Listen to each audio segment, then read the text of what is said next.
Good afternoon. My name is Eric Wright. I'm the education specialist for the Wisconsin Veterans Museum, and I'd like to thank everybody for showing up today for our book talk, our first book talk of the fall. Today, we are welcoming Dr. Brian Matthew Jordan. Dr. Jordan is an associate professor of Civil War history and chair of the Department of History at Sam Houston State University.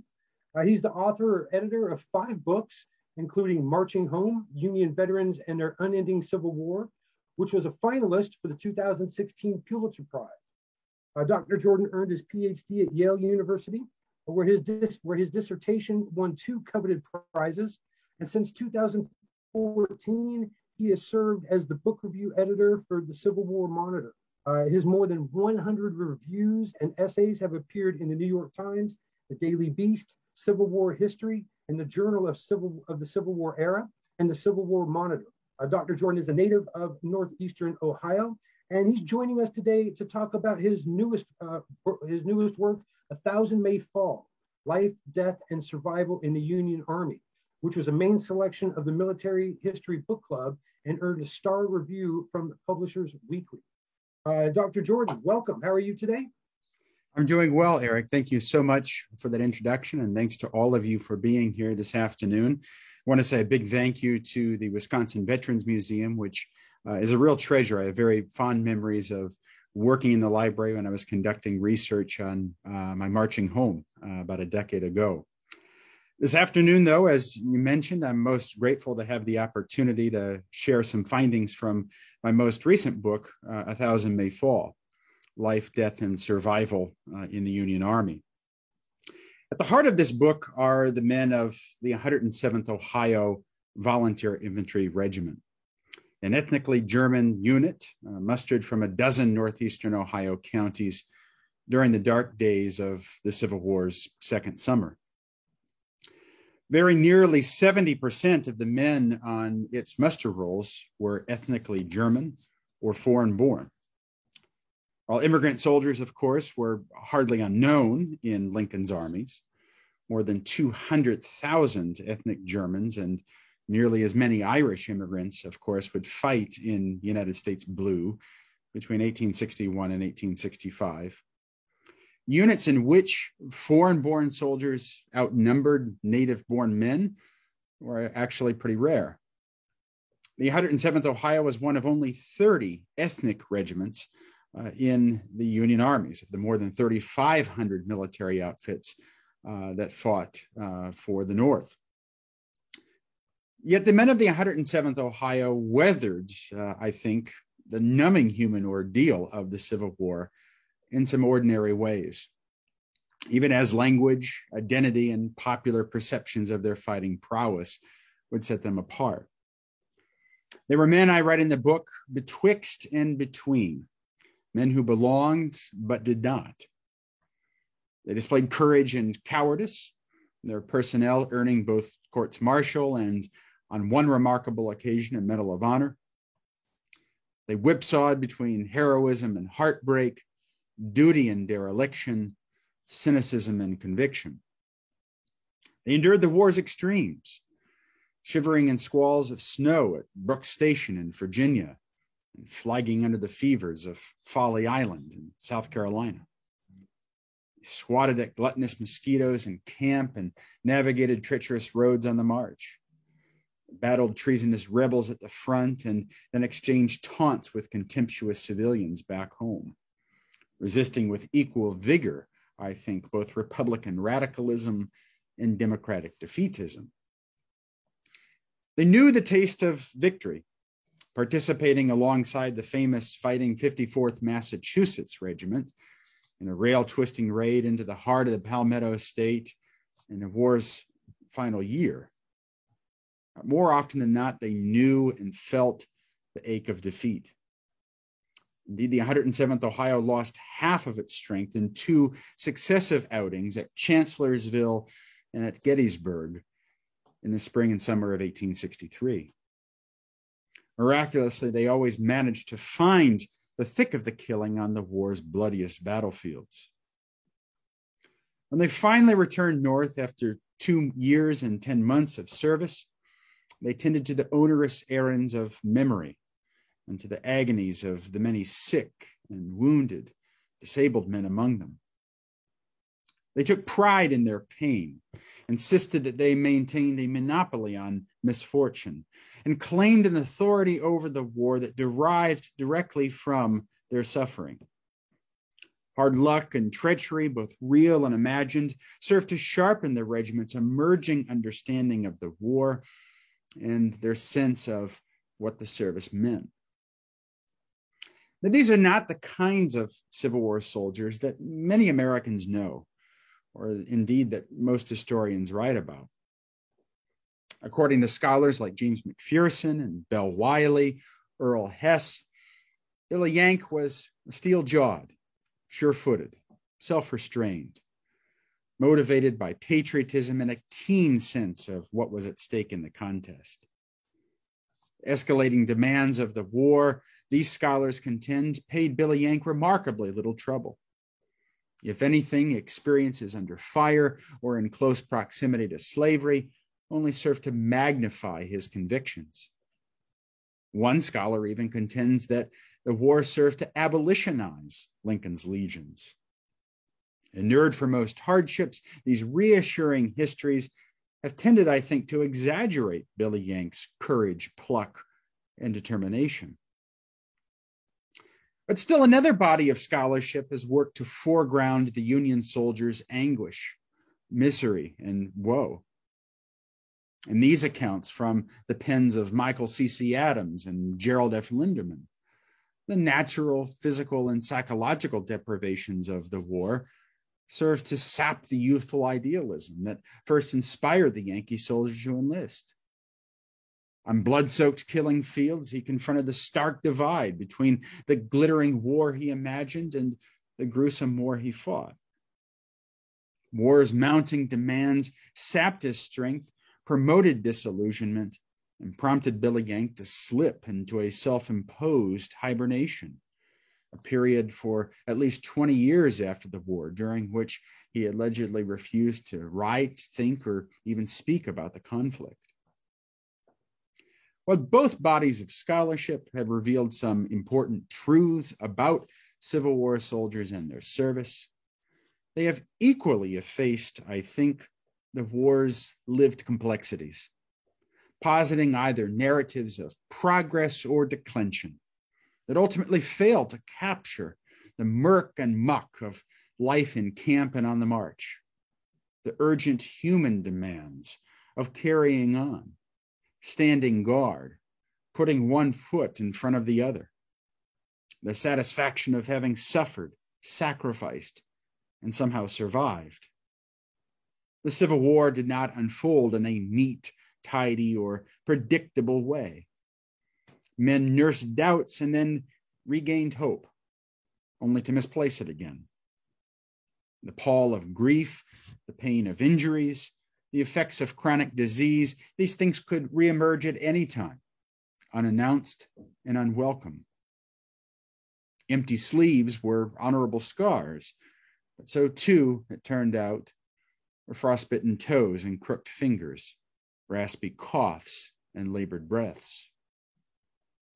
By recovering how a community of men navigated the many mercurial demands of war, regimental histories are ideal vessels for rendering a more complete, a more capacious, and ultimately a more inclusive narrative of our nation's deadliest conflict.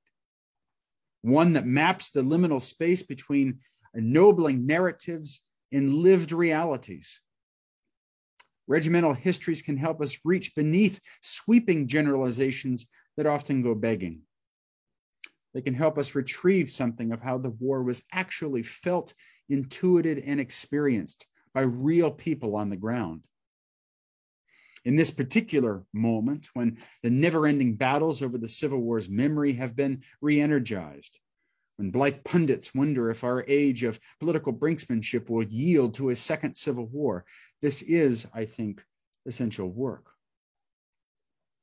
Now, modern readers will doubtless regard A Thousand May Fall as a contribution to the so-called new military history, because it moves us beyond questions of tactics and strategy, who went where and why, to probe, well, the larger culture and society that shaped and informed the fighting in the first place, the larger culture and society from which soldiers sprang.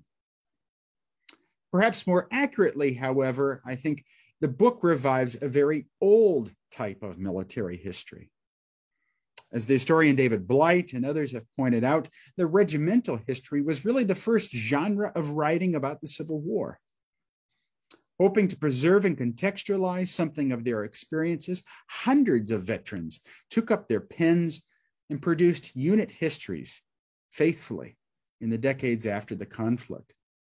By a recent count conducted by the Library of Congress, there are more than 720 federal regimental histories.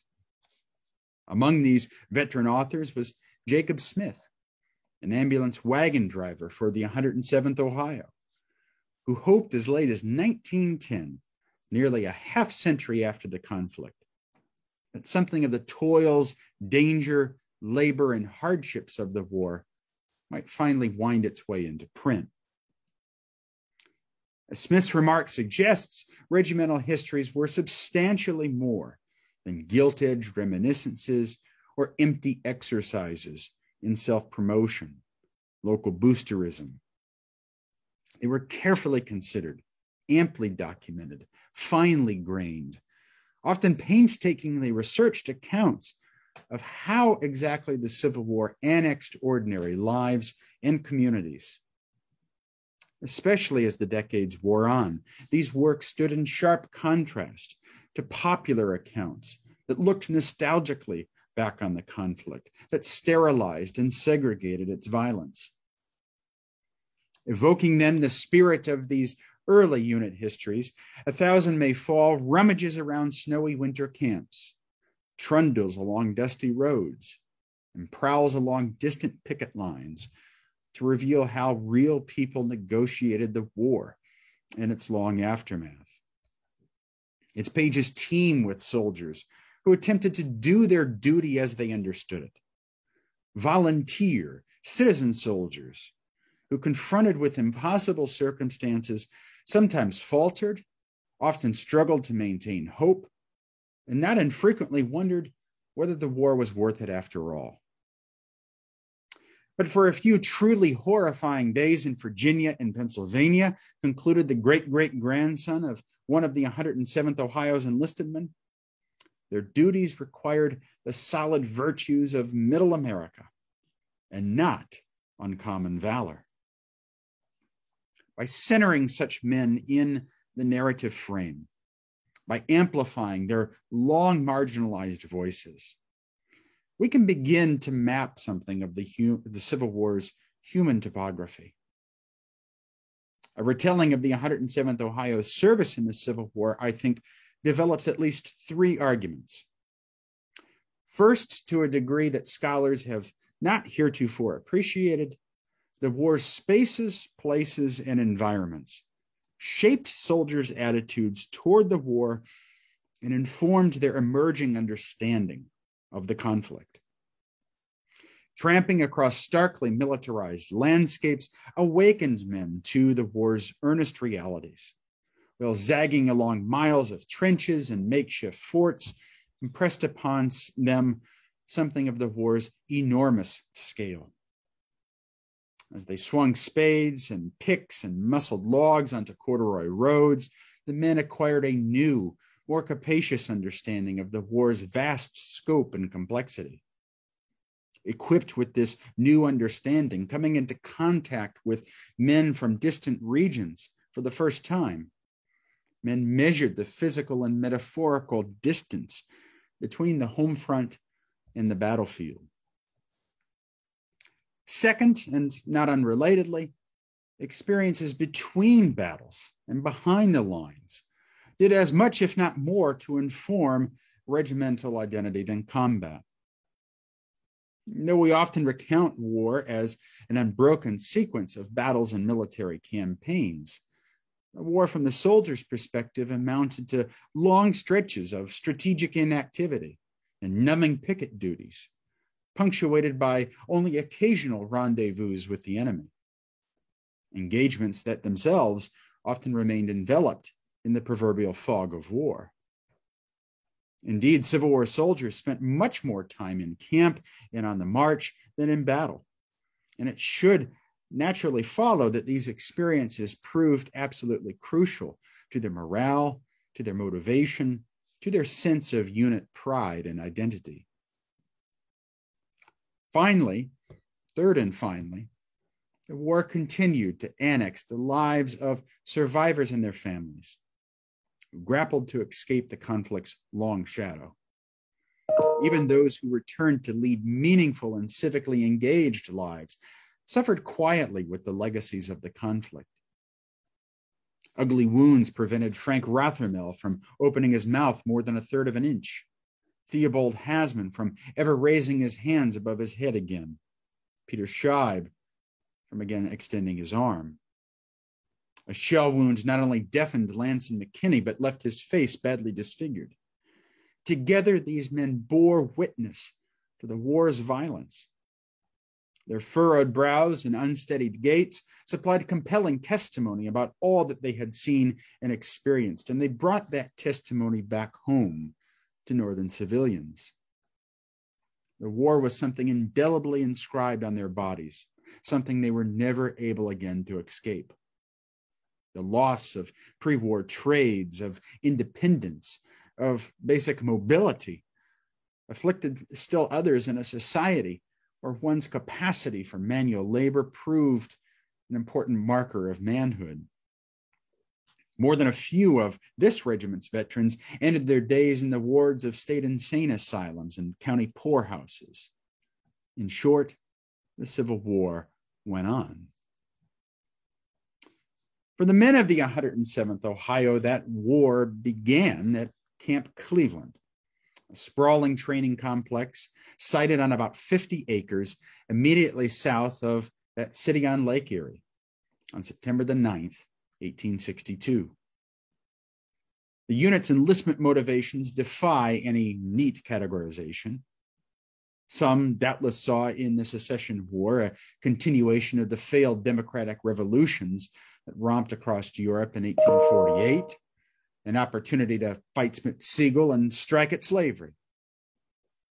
In defiance of their elders, a dozen young men, for example, stole away from Zoar, Ohio, a communitarian society on the Tuscarawas River, persuaded that their sworn pacifism was no longer practical in a war about emancipation.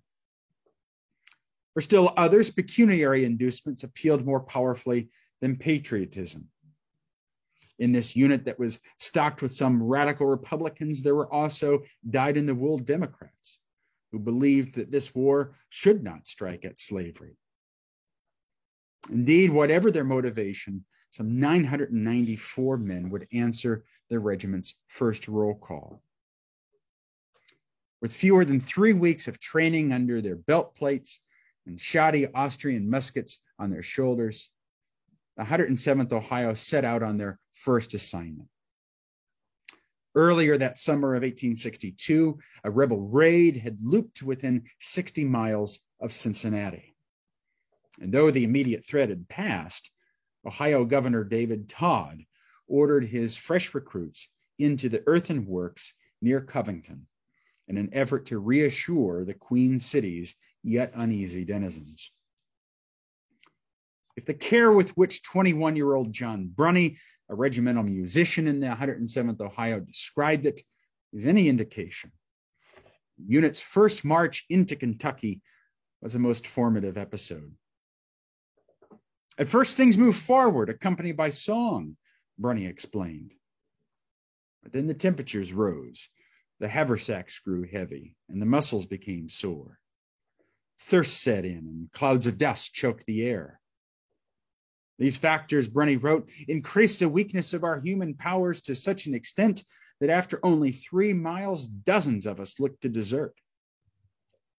Cursing officers struggled to keep the men in their ranks as they lost their courage and collapsed along the side of the road.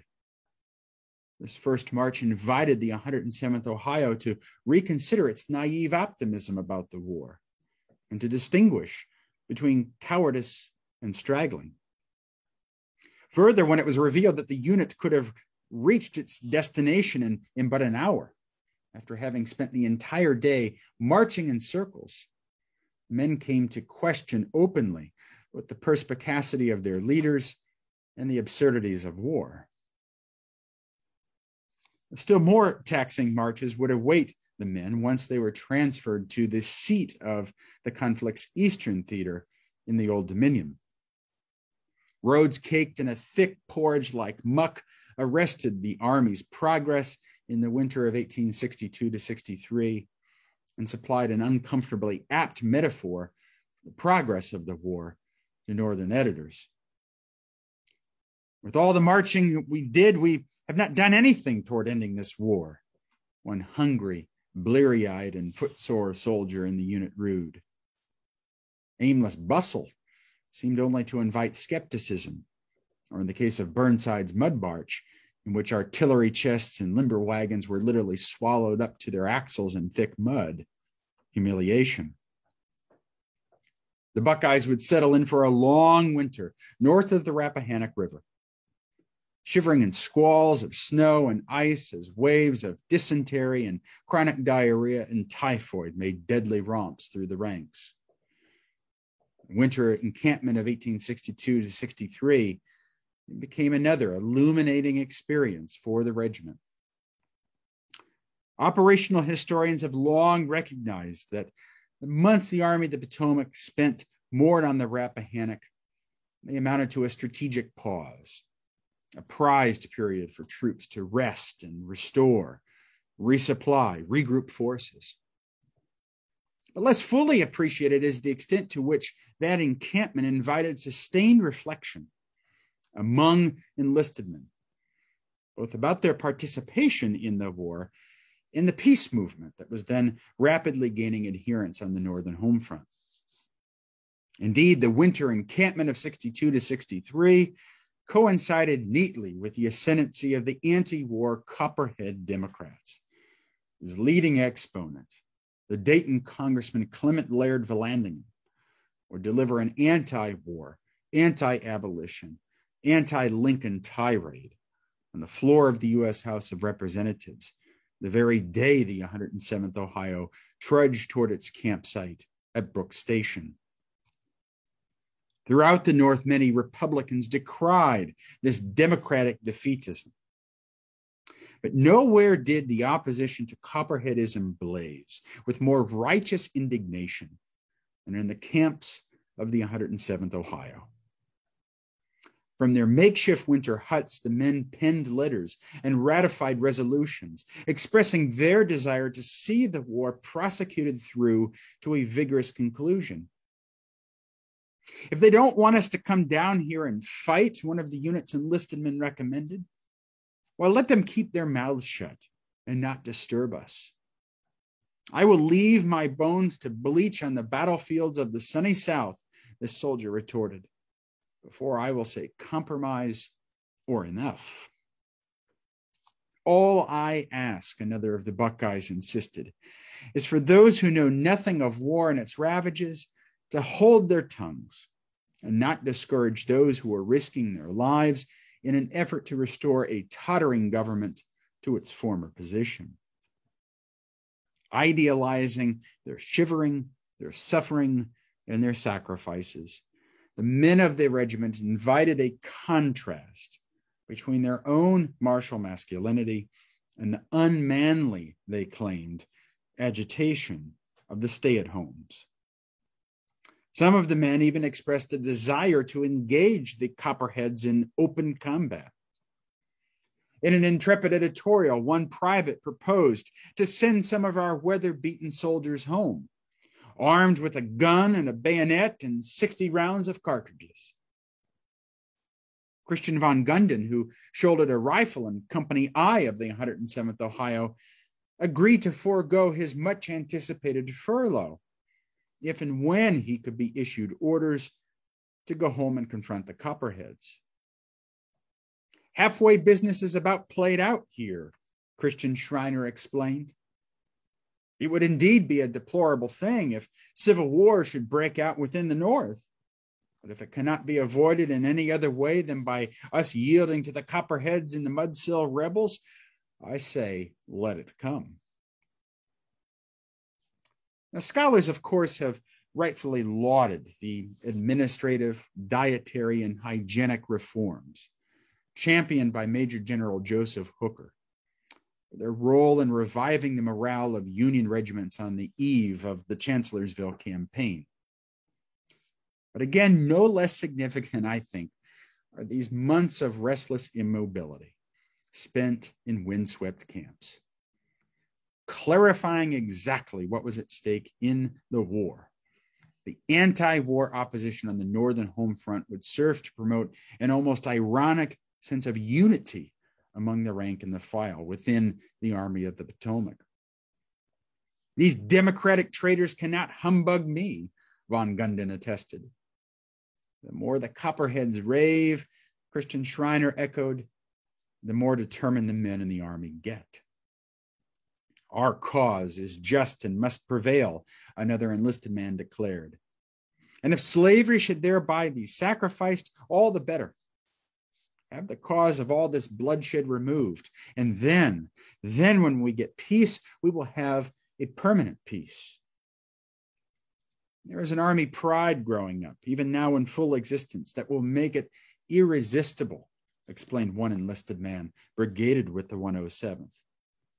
And what is very important, that pride will place our Army entirely beyond the influence of Copperheadism at home. That renewed sense of strength and unity, however, would be sharply tested when the Army of the Potomac engaged Robert E. Lee's men at Chancellorsville in May of 1863. For its part, the 107th Ohio shook out into a line of battle at the Tally Farm along the Orange Plank Road, holding the extreme right of the 11th Corps. Throughout the morning of May the 2nd, reports about an ominous buildup of enemy troops on that flank proliferated at Army headquarters. Even so, nothing could have prepared the men for the staggering force of the blow delivered just after 5 o'clock by Stonewall Jackson's troops. Jackson's 26,000 rebels had stolen through the tangled scrub of a second-growth forest on a dozen-mile flank march that would deliver them to the exposed end of the Union line. It was sheer pandemonium. The bullets, Christian Riker marveled, the bullets just whistled by my head like a real hailstorm. The men squeezed their triggers and stood as long as a stand could be made before falling back in full retreat. If we'd remained just 5 minutes longer, the Ohioans' lieutenant colonel insisted, we all should have been killed and taken prisoner. As it was, the regiment, in its baptism of fire, had taken staggering losses. The rebels killed, wounded, or bagged as Richmond-bound prisoners some 220 men. Losses were especially great among commissioned and non-commissioned officers. Even the regimental surgeon, the old 48er Charles Hartman from Cleveland, was killed, a fate that would have deleterious consequences for ailing veterans pursuing pension claims and needing his notarized affidavit after the war. Though the collapse of the 11th Corps line at Chancellorsville in no way preordained the Federal Army's crushing defeat in that battle, Northern newspapers would, in the weeks ahead, effortlessly seize upon the so-called stampede of its ethnically German outfits as the devastating battle's decisive moment, cleverly effacing the failure of native-born leadership that provoked the crisis in the first place. Threats and treaties and orders of commanders were of no avail, the Daily National Intelligencer seethed from Washington, D.C. Thousands of these cowards threw down their guns and soon streamed down the road toward headquarters. The New Hampshire Sentinel echoed that the Germans fled past General Hooker's headquarters in a panic. Many of the members of Hooker's staff with pistols and sabers vainly endeavoring to stay their flight. For weeks, these false-hearted allegations, dripping with an ugly nativism, annexed northern newspaper columns. The press, one especially perceptive commenter observed, was anxious to lay the blame for the defeat at Chancellorsville at the door of some despised foreigners.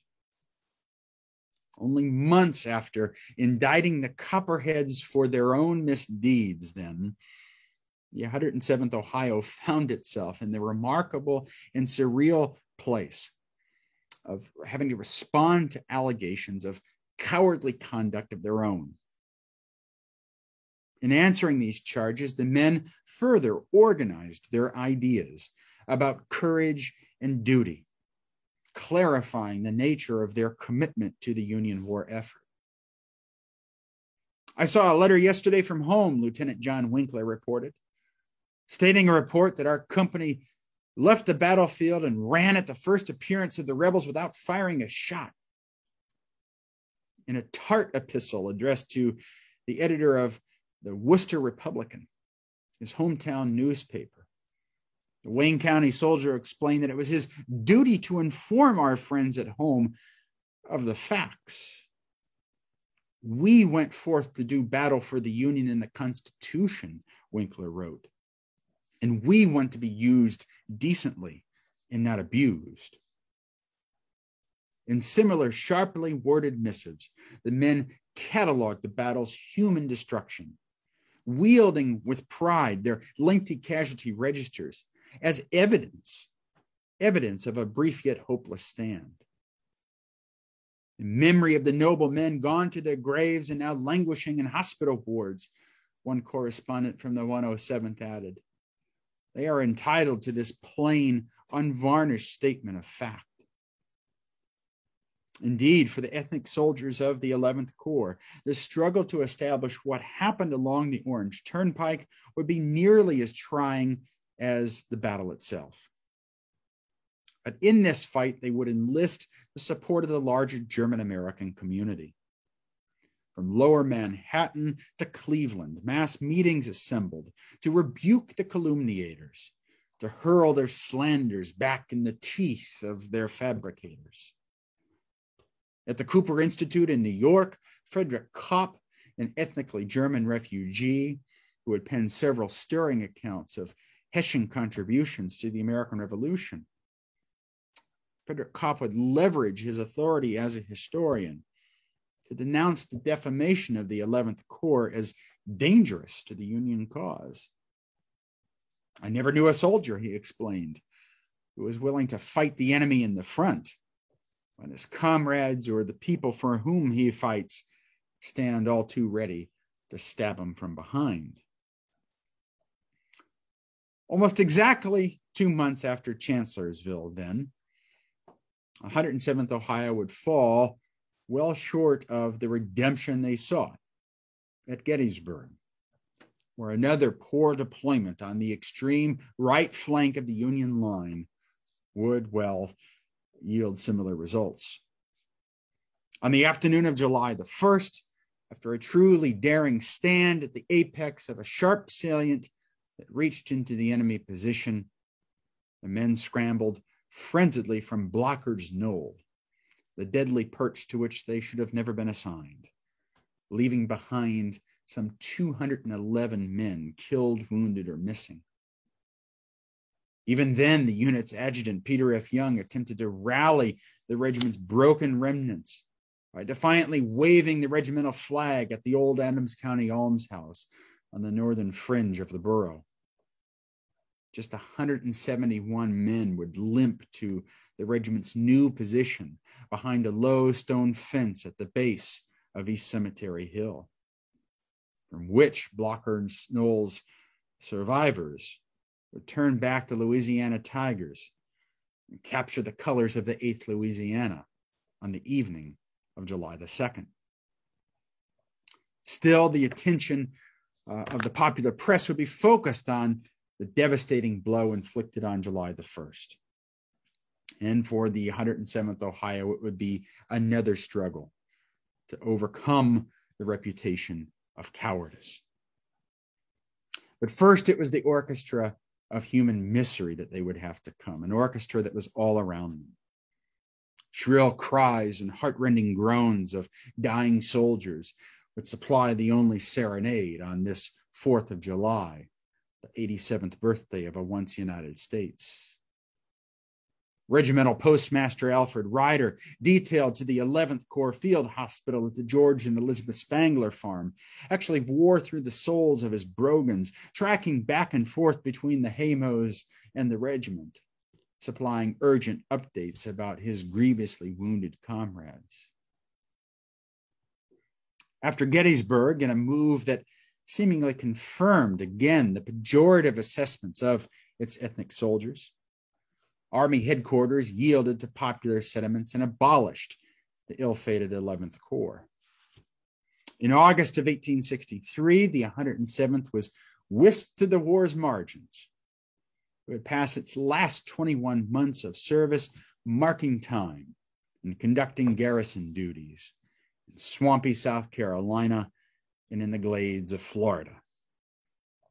Moored in exotic camps far from home, subjected to mindless drill and monotonous fatigue duties, the men betrayed their dejection and gloom in their diaries. We looked every hour upon the same naked beaches of sand, one enlisted man explained, the same drooping palmettos. Unable to escape the thought that they had been consigned to irrelevance, the troops no longer shined their shoes or folded their gum blankets or polished their muskets. They snubbed military conventions that now seemed but empty ceremony. Deprived of the opportunity to battle the rebels again in a stand-up fight, they instead chronicled their campaigns against sand fleas and scorpions, wood ticks and mosquitoes. In this way, they could continue to suffer and indeed even bleed on behalf of the cause. Yet most of the men just wanted the war at this point to be over. Though several companies of the regiment dutifully marked their ballots for President Lincoln's re-election in November of 1864, a plurality actually cast their votes for his opponent, George McClellan, believing that he was likelier than Old Abe to end the war. The 107th Ohio was the only Buckeye State outfit to deliver a victory to Lincoln's Democratic opponent. It is strange, remarked one Connecticut soldier who had fought alongside the Ohioans at Chancellorsville and Gettysburg, that these men who have endured so many hardships and periled so much for their country should be so blind and ignorant as to try to support that which is working to destroy all of the good that they've ever accomplished. On the mossy islands of South Carolina, as for the rest of their lives, the men would shoulder the burden of Chancellorsville. Bad conduct on the part of the Dutch has been so strongly impressed upon native soldiers and upon the public, one veteran conjectured, that I doubt it will ever be eradicated and their character ever restored. Another veteran agreed with this rather austere assessment. Although numerous essays have since been written about that terrible conflict and disaster, exonerating the 11th Corps, he wrote nearly 3 decades after Chancellorsville, yet the stigma still remains, and very frequently the phrase is heard, I fight Smith-Siegel, and I run Smith-Howard. Nor did it help matters that the regiment's finest hour of combat, a sprite skirmish with the rebels along Turkey Creek near Sumter, South Carolina, came on Sunday, April the 9th, 1865, at the very hour Robert E. Lee, of course, surrendered to Ulysses S. Grant in Wilmer McLean's parlor at Appomattox Courthouse. It was just their luck.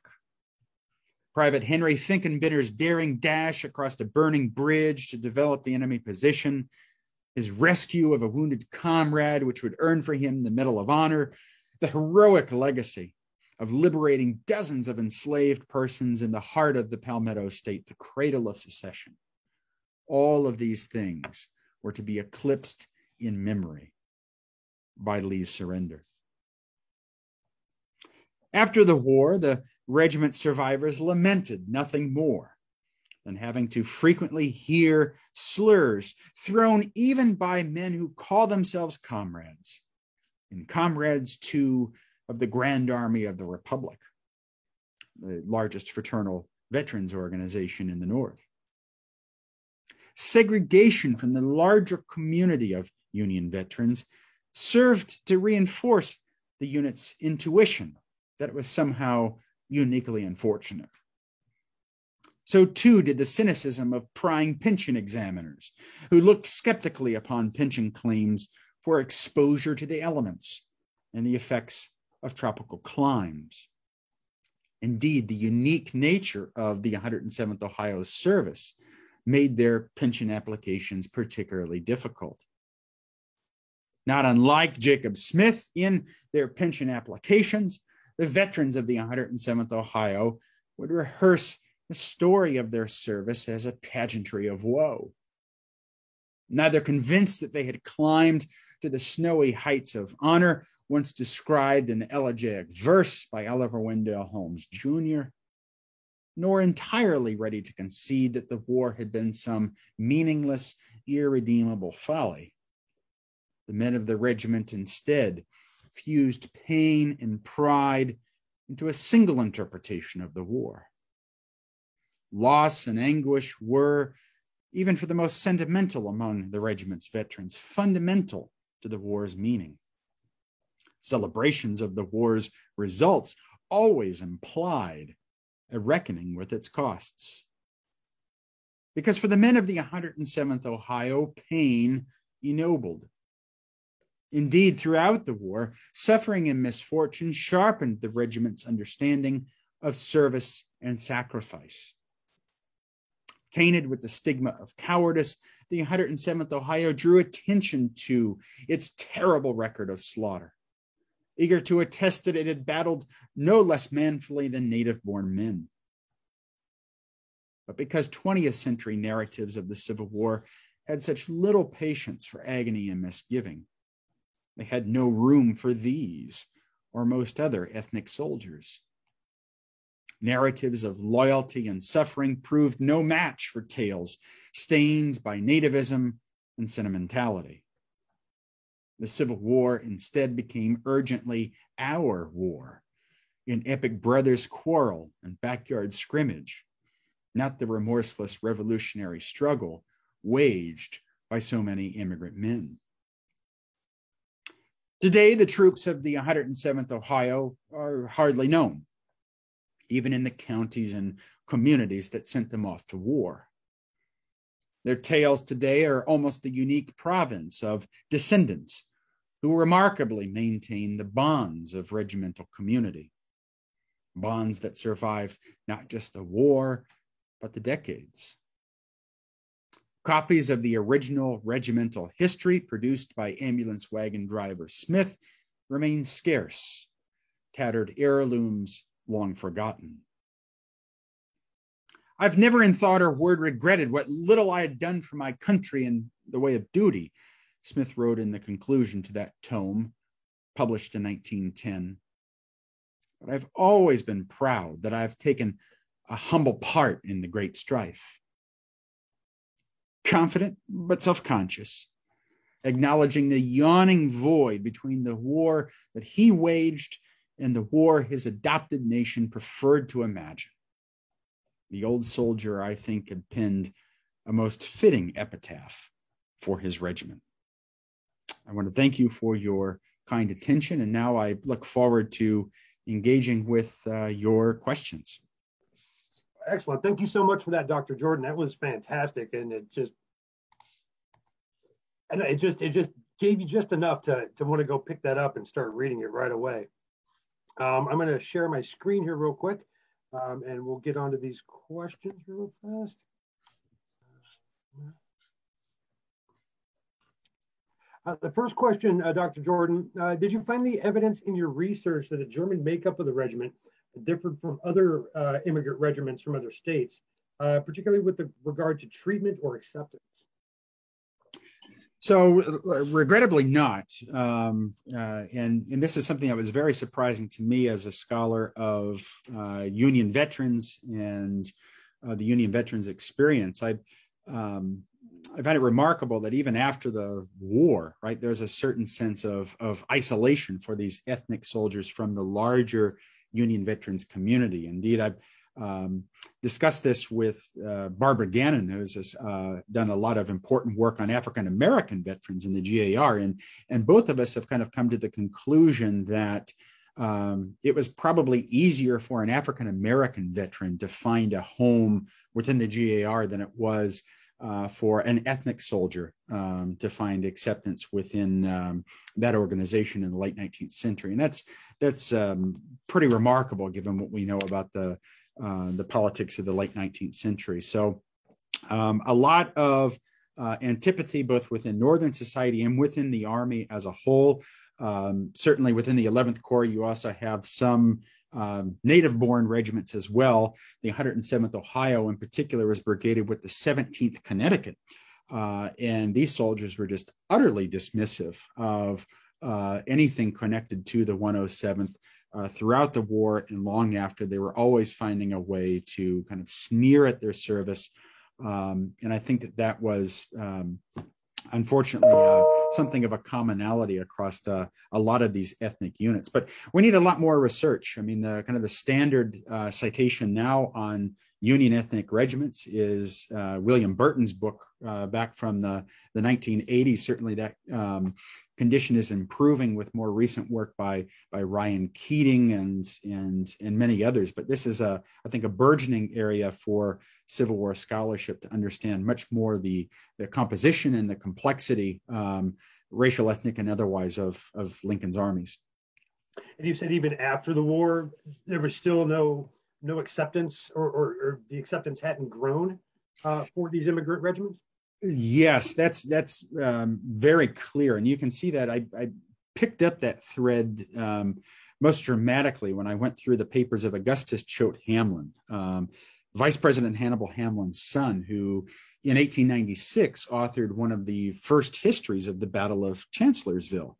And Hamlin's effort, he conducted a lot of did the John Batchelder treatment. What John Batchelder did for Gettysburg, Augustus Hamlin did for Chancellorsville. And was conducting interviews and soliciting original source material from Union veterans. And all of these ethnic Germans from the 11th Corps are writing in the mid 1890s and talking about how that stigma is still there and that can never really overcome having been pilloried in the press. And Hamlin goes a long way in his history to attempting to rehabilitate the men of the 11th Corps, but that perception, even to this day, right, that perception is still there, even to the extent that we think, that Jackson's flank attack spells the end of Union opportunity at Chancellorsville, and it's clearly not true. There was clearly an opportunity on May the 3rd for Hooker to win the battle, and it owes nothing to to what happened out there on the Orange Turnpike. It proved not at all to be the turning point of that battle, but that's how it's been remembered in popular memory. The next question. You used the term Middle America in your talk, and one of our participants was curious if this was a common term during the era, Middle America. That's an interesting question. That actually comes from it was a term that was used by the great-great-grandson of one of the soldiers who fought in the 107th. He, in the 1980s, kind of penned the only modern history of the 107th Ohio. It's a very short kind of typescript narrative, and he uses that term. I don't think it was especially common. I haven't seen it very commonly in mid-19th century sources, so I'm not sure of where he was using it. But that when I was quoting that phrase, it comes from his history. His name is Chris Nelson, and like I said, he, along with a lot of the other descendants of that 107th, is really responsible for preserving much of the history of the unit today. And remarkably, men who were messmates and tent mates in the unit, and who forged friendships under fire, those families have remained friendly. And when I was working on this book, right, I corresponded with a number of descendants, and they still know descendants of their ancestors' friends, and they're still all very much in contact. And it just goes to show, we've written a lot about the power of comradeship and its effects during the war and even after the war into veteranhood. But it's remarkable to think about how that sort of thing survives even the generations, and how the war is something that brought this community of men together and then continues to have an impact even to this day. And Chris Nelson, who uses that phrase, is one good example of that. That is remarkable that the connection is still carried on more than 150 years later. Yeah.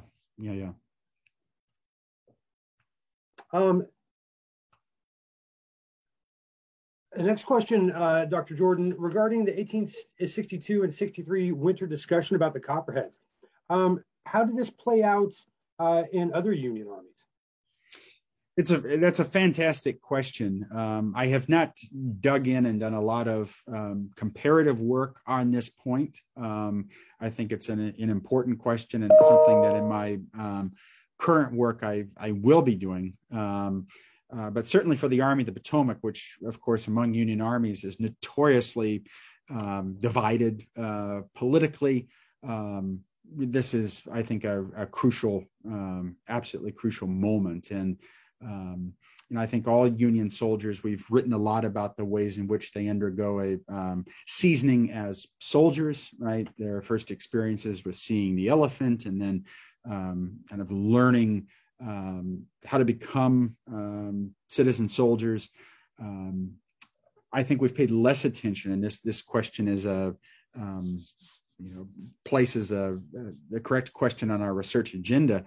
I think we've paid much less attention to how soldiers became politically seasoned, how they came to understand their participation in the war, how they came to understand how their own service, how their own campaigns fit into the larger tapestry, and making those sort of comparative connections across armies, I think, is the next step. Certainly in this project, because at this point, the 107th with the Army of the Potomac, that's where I was looking, but a fascinating question for future work. That sounds like you got a new research project.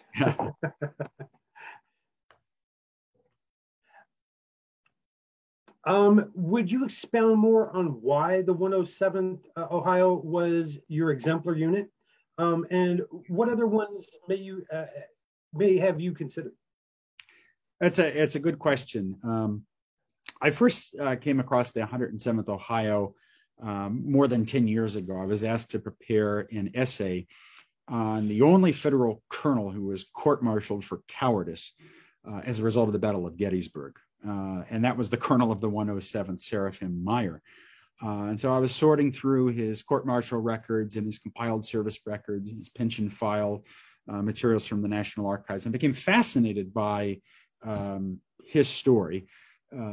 Prepared the essay, wrote up the essay, and then kept running into these guys in the course of other projects. They are something of a hometown unit for me. I grew up in Northeast Ohio around many of the towns that supplied men for the 107th Ohio. And so that kind of gave me a personal connection and way in. But it struck me that they were kind of representative of the enlisted ranks that had eluded our narratives, right? We've either focused on the heroes or the cowards, the victors or the victims. And it struck me that here's an ethnic unit, right? One of 6 ethnic regiments raised from the Buckeye State, one of only 30 units in the Union armies, where foreign-born soldiers are going to outnumber native-born men. And it struck me that this is a way to kind of negotiate between these extremes that have kind of falsely dichotomized our common soldier literature. And that combined with my familiarity with the colonel and my familiarity with many of the places from which they were coming, kind of recommended the 107th to me. I might easily have turned to, if I was less interested in the kind of the immigrant story, I might reasonably have turned to plenty of other hard luck units. The 115th Ohio comes immediately to mind. A unit that took horrific losses. Many of them end up in Andersonville and then get caught up in the Sultana disaster.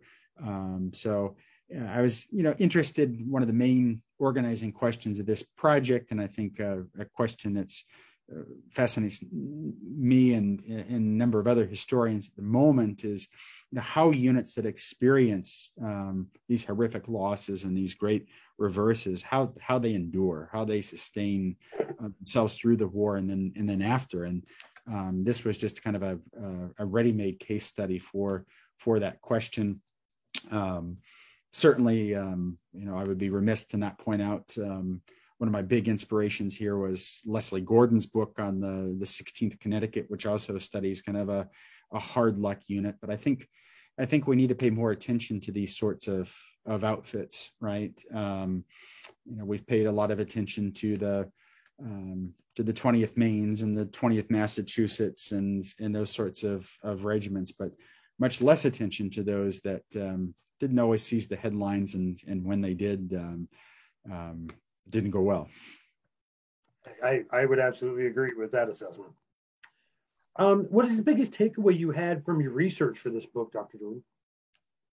So many. I would point out again the bonds of regimental community, but two, I would point out, from a scholarly perspective, from a writer's perspective, the utility of the genre of regimental history. We have paid too little attention to it as scholars, right? Modern scholars, modern Civil War historians, we are kind of trained to write the argument-driven monograph.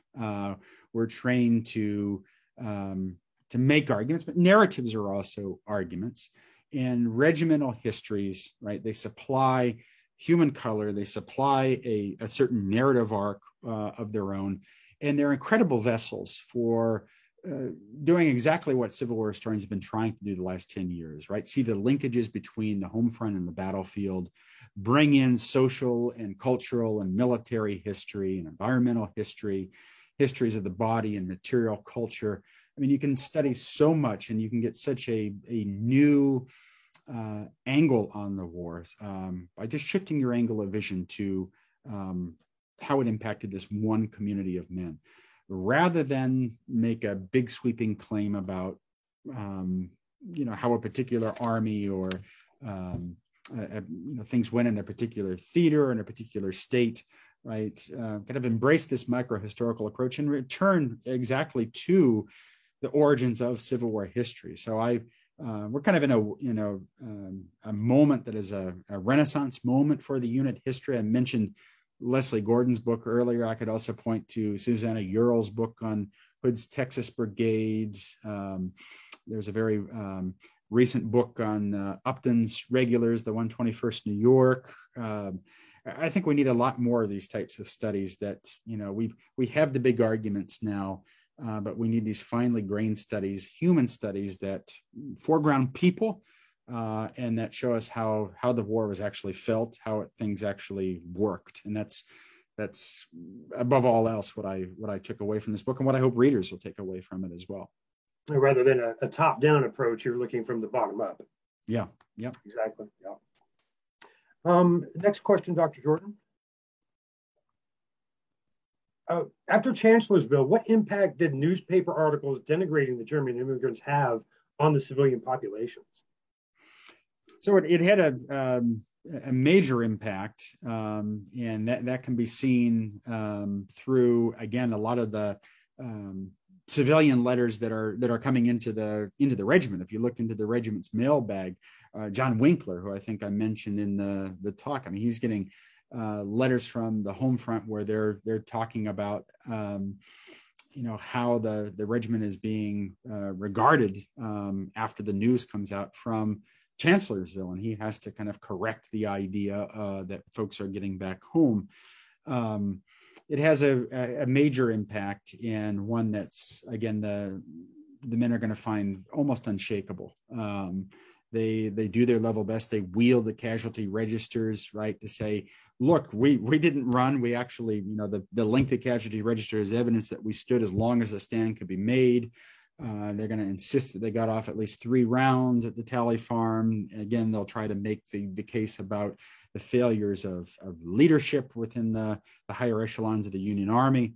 But it's all for naught, right? The sensationalism and the drama of those images. Harper's Weekly and Frank Leslie's Illustrated both had large lithographs of the stampede of the ethnic Germans, and those images became indelible. Kind of piggybacking off of a comment you just made about the officer corps, and maybe looking at, not laying total blame on them at Chancellorsville, but at least, looking at them, with that kind of that thought. Were there any major differences in the officer corps from the 107th when you look at Chancellorsville and then you look again at Gettysburg, or was it the same unit or the same officer corps that went from one to the other? Same officer corps from one to the other, with the exception of, a lot of non-commissioned officers are going to be killed at Chancellorsville.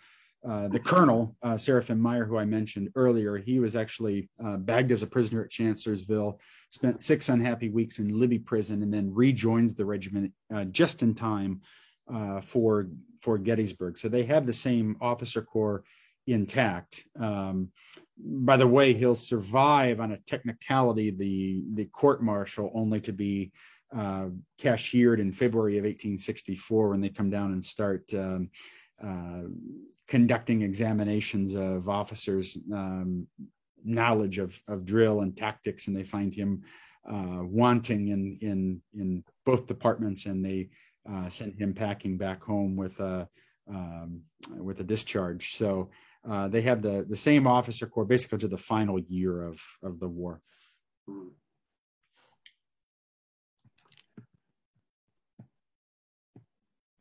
Were there many desertions from the 107th in Ohio, and also where in Florida did they serve? Yes, so there are number of desertions that you can track, and some of those, almost immediately. In October of 1862, there is a big wave of desertion. And again, the other kind of takeaway here from this project is the value and the richness of regimental order books, which are the key source here from the National Archives, and I think an underutilized source among Civil War historians. We just haven't paid.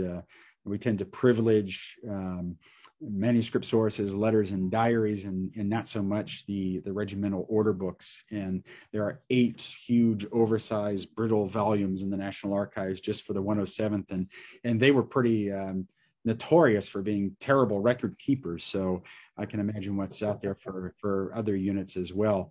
In terms of their service in Florida, they were garrisoned in Jacksonville, and then participated in a few skirmishes in and around Jacksonville, a place called Camp Milton. And then later, a contingent was stationed at Fort Clinch, which is right on the coast, not terribly far from Jacksonville. They had they wouldn't have made the Chamber of Commerce in Jacksonville, I'll tell you that. They had a very dismal evaluation of Jacksonville and the heat and the conditions down there, which they found, again, remarkably similar to Folly Island, which is where they were stationed in South Carolina. From someone who was only stationed about an hour north of Jacksonville, I would I would agree, absolutely. Sorry, the screen, I don't know why it's deciding to screen share my, there we go, maybe? No, I don't know why it's screen sharing my desktop, but that's okay. We have other questions here. I'll just read them manually. You also mentioned Augustus Hamley. and his correspondence with soldiers, much like Batchelder did. Are Mhm. his papers held anywhere in an institution that can be accessed? They sure are. They're up. They're a part of the Malus collection, the Military Order of the Loyal Legion collection, at the Houghton Library at Harvard, and they're just a remark. All of his research notes for the Chancellorsville book. He also produced a book on Andersonville as well, called Martyria, and he's got a lot of interesting correspondence in there with Dorrance Atwater and Clara Barton, and so his papers, that entire Malus collection is fascinating, but the Hamlin papers in particular are really just a treasure trove. And then the last question more relates to yourself. What brought you into being so interested in this topic? Is this something that you developed as you were younger, or was this something that you kind of stumbled upon while you were at university? So I've had a lifelong fascination with history and the Civil War, and I grew up in Northeast Ohio and spent a lot of my youth traveling around to the homes and grave sites of Ohio's presidents. Ohio is the mother of presidents, and I became very interested in presidential biography and in presidential history, and then took a trip to Gettysburg when I was 11 or 12. And like so many of us who are in this field, right, that's the often a transformative experience. It proved to be that for me. Took the Battlefield Auto Tour, which took the better part of a week to do for me, and was just kind of swept away by the enormity of the Civil War and by our proximity to it. I also got to know a man in my hometown of Akron, Ohio, who had spent much of his own childhood interviewing some of the last surviving Civil War veterans. He got to know Dan Klingeman, who was Ohio's last surviving veteran. He knew folks who fought in the 34th New York at Antietam and Fredericksburg, and had a very long personal correspondence with Albert Wilson, the very last survivor of the Grand Army of the Republic, who died in August of 1956. And he used to tell me about his visits with these veterans. He took two rail journeys up to Duluth to be with Albert Wilson, and he used to tell me about those veterans chomping on their cigars and telling their battle stories. And for me, right, to know somebody who knew somebody who participated in the war, that immediately made the war pretty real and immediate for me. And I turned to veterans as a dissertation topic in graduate school. And then in some ways, this book is kind of a prequel to that, where I stepped back and exactly what I attempted to do for veterans, to think about the human ordeal of veteranhood. Here I'm thinking about the human ordeal of soldiering. Well, thank you very much for joining us today. It was a fantastic talk and great questions from our participants today too. And before we go, I would also like to thank the Wisconsin Veterans Museum Foundation for their continued support, and in particular, Ms. Jennifer Carlson for the fantastic job that she does, not only with the foundation, but in sponsoring all of our virtual events too. And speaking of sponsors, I would like to also mention a big thank you to our sponsor, Generac Power Systems. We are grateful to both of those entities for keeping our virtual programming going. And we are going to keep our virtual programming going, even though we're all back at the museum now. We're still having a great time with these talks, these presentations, and not only that, but our trivia night, our movie discussion night, our drink and draw programs. So look forward to all of those. You can find all of our virtual programming and in-house programming on our website, wisvetsmuseum.com, right up at the events tab. And we are happy to see everybody else come out for more of our programs. Dr. Jordan, thank you again. I hope you have a wonderful day, and we look forward to maybe having you back sometime in the future. Thanks so much, Eric. Thanks for having me. Thanks to everybody for being here. No problem. And thank you, everybody, for attending today. I hope you have a wonderful afternoon, and we'll see you next time.